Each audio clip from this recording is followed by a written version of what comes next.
जब भी हम कोई नया काम शुरू करते हैं, हम कोई नई विद्या शुरू करते हैं, हम कोई प्रयास शुरू करते हैं, तो सबसे पहले हम ईश्वर का ध्यान करते हैं, ईश्वर का भजन करते हैं, उसको याद करते हैं।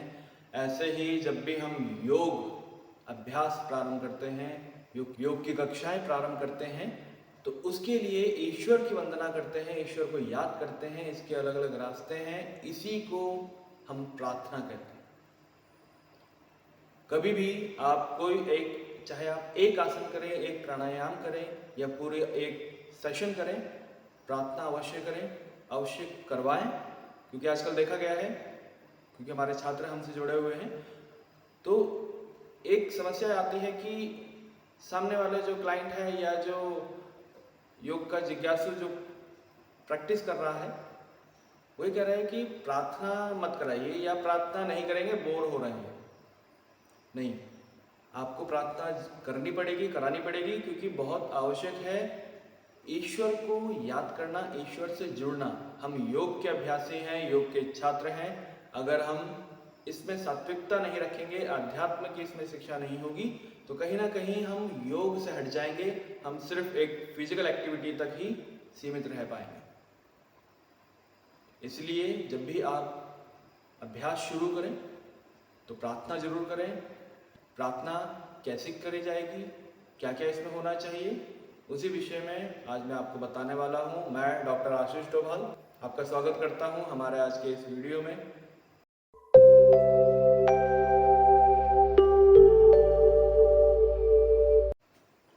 प्रार्थना क्या है? प्रार्थना ईश्वर से जुड़ने का एक माध्यम है, जिसमें कि हम अपने मन को ईश्वर के साथ जोड़ने का प्रयास करते हैं। हम ईश्वर का धन्यवाद करते हैं, उसको याद करते हैं, उसका स्मरण करते हैं, उसका चिंतन करते हैं, उसका भजन करते हैं। यही प्रार्थना है। और जब भी हम योगाभ्यास शुरू करें, क्योंकि कई बार क्या होता है कि हमारे मन में बहुत ज़्यादा विचार चल रहे होते हैं। आजकल तो अभ्यास ही इसलिए हो रहा है कि क्योंकि हम कहीं ना कहीं या तो बीमार हैं या तो परेशान हैं। जब हमको डॉक्टर ने कह दिया कि अब योगा कीजिए, तब व्यक्ति योग की तरफ जुड़ रहा है। कहीं ना कहीं इसमें चिकित्सकीय लाभ के उद्देश्य से ही जो पेशेंट है या जो अभ्यासी है वो योग से जुड़ा हुआ है। इसलिए प्रार्थना भी उतनी ही आवश्यक है जितना कि आसन आवश्यक है या प्राणायाम आवश्यक है, उतना ही प्रार्थना भी जरूरी है। मन शांत होगा तो आपका पूरा ध्यान अपने आसनों में रहेगा, अपने जो आप अभ्यास करने वाले हैं उस पर लगा रहेगा। अलग अलग माध्यम हैं, कैसे भी आप प्रार्थना कर सकते हैं।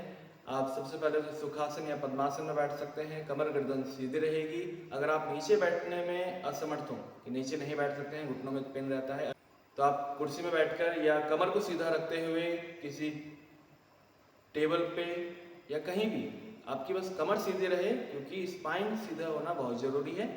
अपनी कमर को सीधा रखते हुए नीचे दीवार के सहारे से कैसे भी बैठ सकते हैं। आंखें बंद कर लेंगे और लंबी गहरी सांस से शुरू करें। कई बार प्रश्न यही आता है कि कैसे प्रार्थना करें या कैसे मेडिटेट करें, कैसे ध्यान लगाएं। ध्यान एक अलग विषय है, उसको बाद में हम कवर करेंगे अपने आगे आने वाली वीडियोस में। तो प्रार्थना एक तरह से हम कह सकते हैं कि एक ध्यान की शुरुआत हम कैसे करें, तो वो प्रार्थना के माध्यम से ही हो पाएगा। सबसे पहले हम लोग कमर गर्दन को सीधा कर लेते हैं, आंखें बंद कर लेंगे और दोनों हाथ ज्ञान मुद्रा में, आप देख पा रहे होंगे इस तरह से ज्ञान मुद्रा बनाई जाती है। योगाभ्यास में बहुत ही ज़्यादा इसका महत्व है। तो जब भी आप प्रार्थना करें, किसी न किसी मुद्रा में ही हाथों को रखें, जिससे कि एनर्जी चैनलाइज हो सके, उस ऊर्जा का प्रवाह शरीर में बना रहे। जिस ऊर्जा से हम जुड़ना चाहते हैं, जो कॉस्मिक, जो ब्रह्मांडी ऊर्जा है, उससे हम जुड़ना चाहते हैं, वो लाभ हम लेना चाहते हैं। इसके लिए मुद्राओं की भी बहुत ज़्यादा आवश्यकता है। ऐसे खुले हाथ करके ना बैठें, किसी न किसी मुद्रा में ही अपने हाथों की उंगलियों को रखें। जैसा लाभ चाहते हो वैसी मुद्रा बनाई जा सकती है। और अब जब आप आंखें बंद कर लेंगे तो विचार बहुत ज़्यादा होने लगेंगे। इसके लिए आप गिनती कर सकते हैं अपने श्वासों की उल्टी गिनती आप कर सकते हैं और सोचिए, महसूस कीजिए कि जब भी आप सांस ले रहे हैं तो एक नई ऊर्जा, सकारात्मक ऊर्जा शरीर में प्रवेश कर रही है।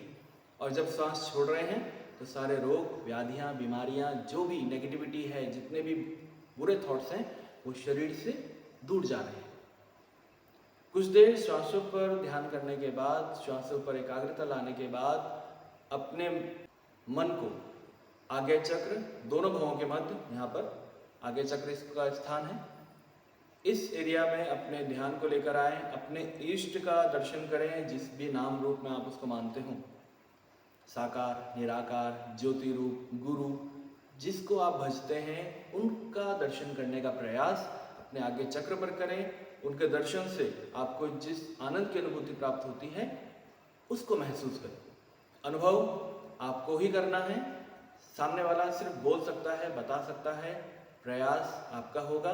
धीरे धीरे आपका मन शांत होगा, एकाग्रता आएगी और उसके बाद 3 बार या 6 बार, जैसी सुविधा हो, जैसे आपका मन हो, जैसे आपकी भक्ति हो, ओम का उच्चारण कर सकते हैं। जैसे कि वीडियो की शुरुआत में मैंने ओम का उच्चारण किया था, इस प्रकार से 3 बार कम से कम ओमकार का उच्चारण अवश्य करें। इसके बाद अगर आपको अच्छा लगता हो तो किसी मंत्र का उच्चारण कर सकते हैं, किसी भी तरह का मंत्र, गायत्री मंत्र हो सकता है, मृत्युंजय मंत्र हो सकता है, पंचाक्षरी मंत्र हो सकता है, या इसके अलावा जो भी मंत्र आपको अच्छा लगता हो, या मंत्र अगर ना भी करना चाहते हो, कुछ देर आंखें बंद करके शांत बैठे रहें, अपने आप का दर्शन करने का प्रयास करें, अपने आप को देखने की कोशिश करें, अपने शरीर में होने वाली क्रियाओं को देखने की कोशिश करें।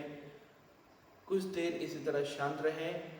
वापस आने के लिए दोनों हाथों को आपस में रगड़ें, अपनी आंखों पर लगाएं और धीरे धीरे आंखें खोलें। जब हम क्लासेस करेंगे, आसनों की जब हम बात करेंगे, जब आसनों पर चर्चा होगी, उस टाइम पे प्रार्थना को भी हम डेमोन्स्ट्रेट करने की कोशिश करेंगे। अभी यहाँ पर सिर्फ किस तरह से प्रार्थना की जाएगी, एक चर्चा उसमें की जा रही है। उसके बाद आप आसनों के लिए तैयार हो जाते हैं, आपका मन एकाग्र हो जाता है, क्योंकि जब भी आप आसन करने लगते हैं और मन में अगर आपके भटकाव है, अब मैं ये तो नहीं कहूँगा कि मन पूरी तरह से एकाग्र हो जाएगा, अगर ऐसा हो जाएगा तो योग सिद्ध हो जाएगा, तो कुछ हद तक आपका मन, जो चिंताएं हैं, जो एक परेशानियां हैं, जिसमें कि मन भटकता रहता है हमेशा और कहीं ना कहीं विचार मन में आते रहते हैं, तो वो विचार कुछ कम हो जाएंगे। आपका मन, जो प्रयास आप कर रहे हैं, जो अभ्यास आप कर रहे हैं, उस पर बना रहेगा। इसीलिए प्रार्थना बहुत आवश्यक है कि जब भी आप अभ्यास शुरू करें तो ईश्वर से प्रार्थना करें कि वो हमको शक्ति दें, और जब आप अभ्यास खत्म करें, जब आपका अभ्यास पूरा होता है, उस समय आप ईश्वर का धन्यवाद करें। उसी तरह से 3 बार ओमकार का उच्चारण कर सकते हैं। जो भी आपका मंत्र आप प्रैक्टिस करते हो उसका उच्चारण कर सकते हैं और ईश्वर को धन्यवाद दें कि आपने हमको शक्ति दी, ऊर्जा दी, जिससे कि आज का अभ्यास हम अच्छे से कर पाए हैं। इसलिए ईश्वर का धन्यवाद देना भी बहुत ज़रूरी है। तो इस तरह से हम प्रार्थना कर सकते हैं और इसी से मन में एकाग्रता बढ़ती है, हम अपने अभ्यास के प्रति जागरूक होते हैं, अपने आप के प्रति जागरूक होते हैं और यहीं से धीरे धीरे हमको अभ्यास होता है ध्यान का।